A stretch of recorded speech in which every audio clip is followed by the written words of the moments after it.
Question number 1. A discount series of 10%, 20% and 40% is equal to a single discount. Three successive discounts আছে 10, 20 and 40%. এটার equivalent to single discount আমাদের বার করতে হবে। তাহলে প্রথমটা হচ্ছে 10% plus 10 plus 20 minus 10 into 20 by 100। এটা হচ্ছে ফর্মুলাটা হচ্ছে x plus y minus x y by 100। এটা হচ্ছে টু সাকসেসিভ ডিসকাউন্ট। তাহলে এখানে হয়ে যাচ্ছে আমার এটা 30 আর এখানে হয়ে যাচ্ছে -2, মানে হয়ে যাচ্ছে 28% হচ্ছে 10 আর 20 সিঙ্গেল ডিসকাউন্ট হচ্ছে 28%। এবারে 28 প্লাস 40 মাইনাস, মানে এবারে এই দুটো সিঙ্গেল ডিসকাউন্ট যেটা হচ্ছে সেটার সঙ্গে থার্ড ডিসকাউন্টটাকে আমরা এই দুটো মিলিয়ে আবার হয়ে যাবে হচ্ছে 28 প্লাস 40 মাইনাস 28 ইন্টু 40 বাই 100। তার মানে এটা হয়ে যাচ্ছে 68 মাইনাস এটা সলভ করলে হয়ে যাচ্ছে 11.2। তার মানে এইটার এবার সিঙ্গেল ডিসকাউন্ট, তাহলে এটা আমার কত হবে 56.8%। অর্থাৎ থ্রি সাকসেসিভ ডিসকাউন্ট 10, 20, 40 এটা সিঙ্গেল ডিসকাউন্ট হয়ে যাবে 56.8%। Clear? Question number 2. Mr. A left his entire property to his wife, daughter, son and the cook. His daughter and son got half the estate, sharing in the ratio 4:3. Or the total property half daughter and son পাবে 4:3 রেশিওতে। His wife will get twice as much as his son. Wife পাচ্ছে সনের double. If the cook receive rupees 5,000, then the entire property, আর daughter আর সনের প্রপার্টির রেশিওটা হচ্ছে 4:3। তার মানে দুজনে মিলে হচ্ছে 4 + 3 মানে 7 নিচ্ছে, আর সেটা হচ্ছে এন্টায়ার প্রপার্টির হাফ। তার মানে প্রপার্টিটা তার মানে হয়ে যাচ্ছে 14, মানে 7-এর ডাবল। প্রপার্টিটাকে আমি ধরলাম, তাহলে 14 ধরছি আমি। তাহলে এই 14-এর মধ্যে এখানে wife, daughter, Son and cook চারজন আছে। এই প্রপার্টির মধ্যে হচ্ছে তার মানে ডটার পাচ্ছে হচ্ছে কত বলেছে 4 আর সন হচ্ছে 3। His wife gets twice as much as his son. Wife পাচ্ছে সনের ডাবল। সন যদি 3 পাই তাহলে ওয়াইফ পাবে 6। আমি টোটাল প্রপার্টিটাকে আমি 14 ধরেছি, তাহলে ওয়াইফ 6, ডটার 4, সন 3। তার মানে এইখানে হয়ে যাচ্ছে আমার 13। তিনটে যোগ করলে আমার 13 হয়ে যাচ্ছে। তাই 14-এর মধ্যে 13 হচ্ছে তিনজনে পাচ্ছে, তাহলে কুক 1 পাবে। এবার কুকের প্রপার্টিটা, এগুলো হচ্ছে টোটালটা হচ্ছে অ্যাবস্ট্রাক্ট ধরেছি। কুকের প্রপার্টিটা এখানে হচ্ছে বলে দিয়েছে 5,000, তাহলে কুক আমরা কত 1। তার মানে 1 মানে হয়ে যাচ্ছে তাহলে কত 1 মানে হয়ে যাচ্ছে আমার 5,000। এন্টায়ার প্রপার্টি বার করতে বলেছে। 1 যদি 5,000 হয় তাহলে 3 কত হবে 15,000। ডটার কত হবে 1 যদি 5,000 হয়, ডটার 4 আছে মানে হচ্ছে 20,000। আর ওয়াইফ 6, তার মানে 1 যদি 5,000 হয় তাহলে 6 মানে হয়ে যাচ্ছে আমার 30,000। তাহলে আমার এন্টায়ার প্রপার্টি মানে এই ডেটাগুলোকে আমি যোগ করব, তাহলে এটা কত হয়ে যাচ্ছে আমার 30, 20 মানে 50 আর এইখানে হচ্ছে 15 + 5 মানে 20, মানে টোটালটা হয়ে যাচ্ছে আমার 70,000। এই চারটে ডেটা যোগ করলে আমার হয়ে যাচ্ছে 70,000। তাহলে 70,000টা হচ্ছে আমার টোটাল প্রপার্টিটা। এখানে সি এর ভ্যালুটা আমার 1 ধরেছি, এটা আমি ডাইরেক্টলিও করতে পারি। ডাইরেক্টলি যদি করি তাহলে সি হচ্ছে আমরা 1 ধরেছি, 1 মানে হচ্ছে 5,000 আর টোটাল প্রপার্টিটাকে 14 ধরেছি, তার মানে 14 = হয়ে যাচ্ছে 5,000 ইন্টু 14 মানে হয়ে যাচ্ছে 70,000। আমরা এইভাবেও করতে পারি। Question number 3. A man lent 20,000 partly at 5% and the rest at 4% SI. The total annual interest is this. The money lent at 5%. তাহলে ওভারঅল ইন্টারেস্ট হচ্ছে 920 of the total property মানে হচ্ছে 20,000 ইন্টু 100। তাহলে ওভারঅল পার্সেন্টেজটা আমার তাহলে কত হচ্ছে আমার এখানে, এটা হয়ে যাচ্ছে 4.6।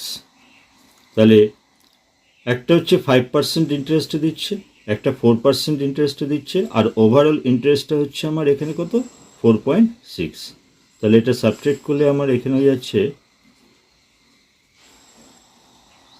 তার মানে এটা যাচ্ছে 3:2। 3:2 রেশিওতে আমার এই প্রপার্টিটা ডিস্ট্রিবিউট হচ্ছে। The money lent at 5%। তাহলে আমার এই যে 5%-এ আমার যেটা আছে সেটা আমাদেরকে বার করতে হবে। 5%-এর পার্টটা কত, 3 আছে। তাহলে দুটো মিলে হচ্ছে 5, 3 আর 2 মিলে হচ্ছে 5। তার মানে 5 যদি 20,000 হয়, তাহলে 1 মানে হচ্ছে 4,000, তাহলে 3 মানে কত হবে আমার, 12,000। তাহলে 3 এর ভাগটা কত হবে, 12,000। 5% ইন্টারেস্টে কত টাকা ইনভেস্ট হয়েছে, তাহলে হচ্ছে 12,000। Clear? Question number 4. In a certain exams, 1/3 of the candidates and 4 more scores first class, 1/4 and 3 more scored second class, and the remaining 103 failed. How many candidates were there? তাই টোটালটা আমাদের বার করতে বলেছে। তাহলে এখানে আমার ফেল ক্যান্ডিডেট হচ্ছে 103, আর first ক্লাসের থেকে 4 মোর আছে, আর সেকেন্ড ক্লাসের থেকে 3 মোর আছে। তাহলে আমি এখানে নাম্বার অফ ক্যান্ডিডেটসগুলোকে ফার্স্টে অ্যাড করে নেব। তার মানে এটা হয়ে যাচ্ছে আমার 110। এইবারে হচ্ছে 1/3, 1/4 মানে ফার্স্ট ক্লাস সেকেন্ড ক্লাস, এই দুটো মিলিয়ে হয়ে যাচ্ছে আমার 7/12 পার্ট। তাহলে এইটা হচ্ছে আমার ফার্স্ট ক্লাস আর সেকেন্ড ক্লাস মিলিয়ে। তাহলে বাকি যেটা আছে মানে রিমেনিং পার্টটা, তাহলে 1 থেকে যদি আমি এই 7/12টা বাদ দিয়ে দিই, তার মানে 5/12 পার্ট যেটা রয়েছে, সেই 5/12 পার্টটা হচ্ছে আমার এই ক্যান্ডিডেটগুলো। তাহলে 5/12 ইজ ইকাল টু 110। তাহলে 1 ইজ ইকাল টু তাহলে কত হবে, 110 ইন্টু 12/5।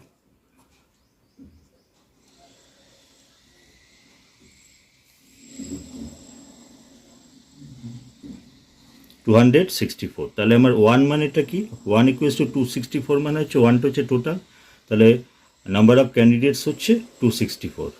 ক্লিয়ার? Question number 5.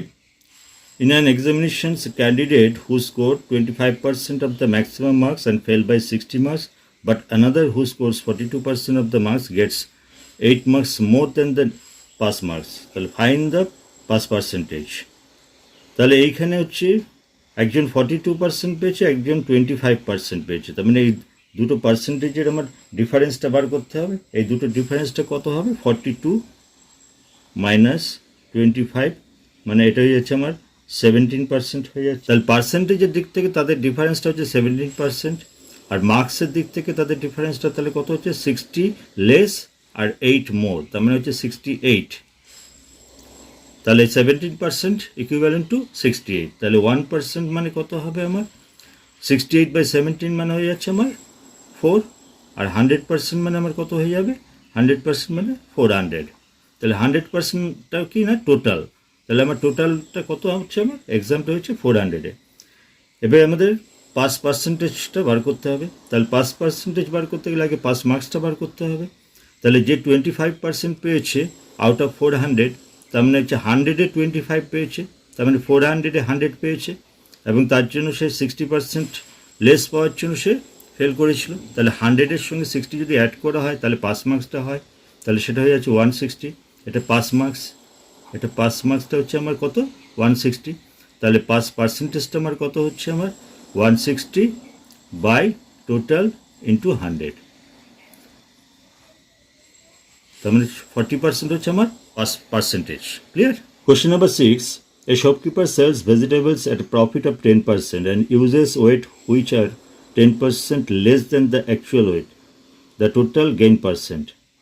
তাহলে এখানে শপকিপার, আমি ধরলাম 100 রুপিসের ভেজিটেবলসটা সে 10% প্রফিটে সেল করছে, মানে সে সেল করছে 110-এ সেল করছে, বাট ও 10% মেজারমেন্টে কম দিচ্ছে।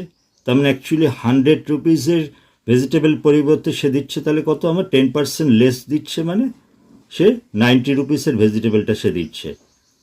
আর 90 রুপিসের ভেজিটেবলটা দিয়ে সে কত টাকা নিচ্ছে না, 110 নিচ্ছে। তাহলে প্রফিটটা তাহলে কত করছে আমার 20 প্রফিট করছে, তাহলে 20 প্রফিট করছে আর 90 প্রোডাক্টটা দিচ্ছে আর পার্সেন্টেজের জন্য হচ্ছে 100, তাহলে এটা আমার কত হয়ে যাচ্ছে 200/9,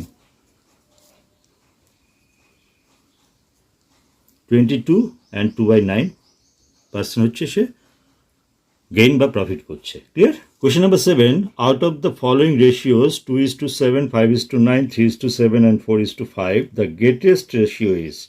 তাহলে এইগুলো রেশিওগুলো হচ্ছে 2:7 মানে হচ্ছে 2/7, এটা 5/9, এটা 3/7 আর এটা হচ্ছে 4/5। তাহলে এই চারটে ফ্র্যাকশনের মধ্যে কোনটা বড় সেটা আমাদের বার করতে হবে।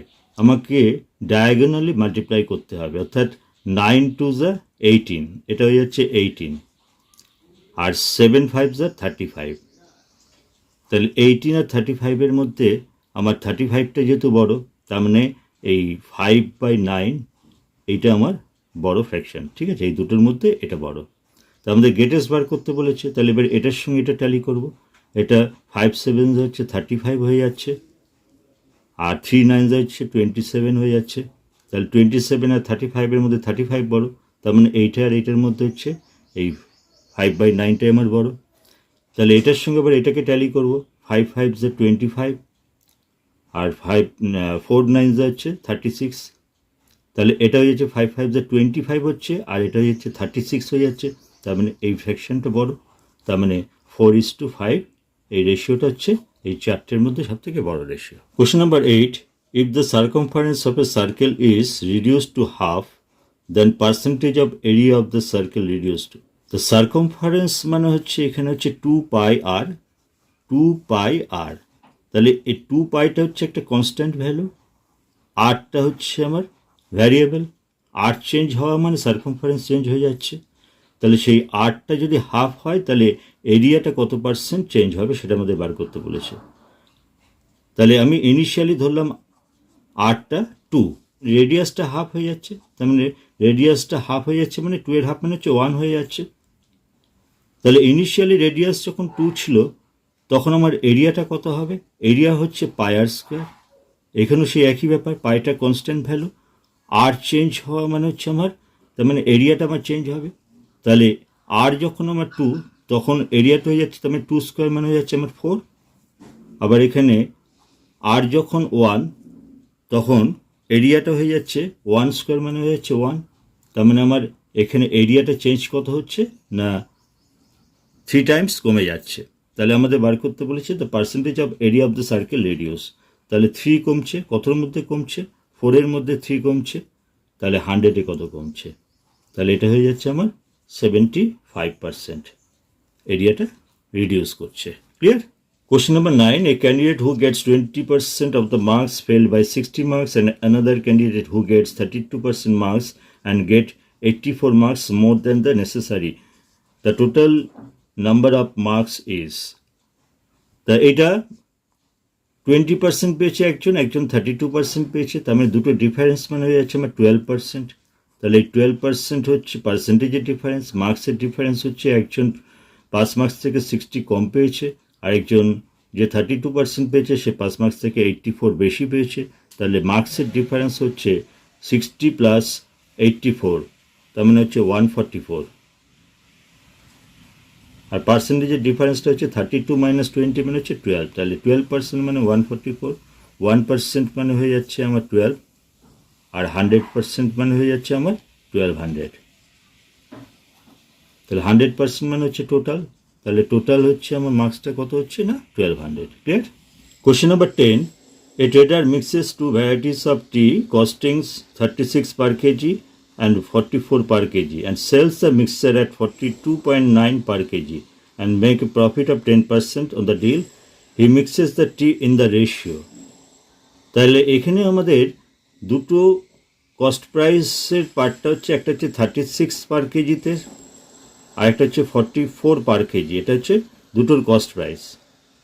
আর sell price of the mixture হচ্ছে 42.9 পার কেজি, আর এটা হচ্ছে সেল প্রাইস।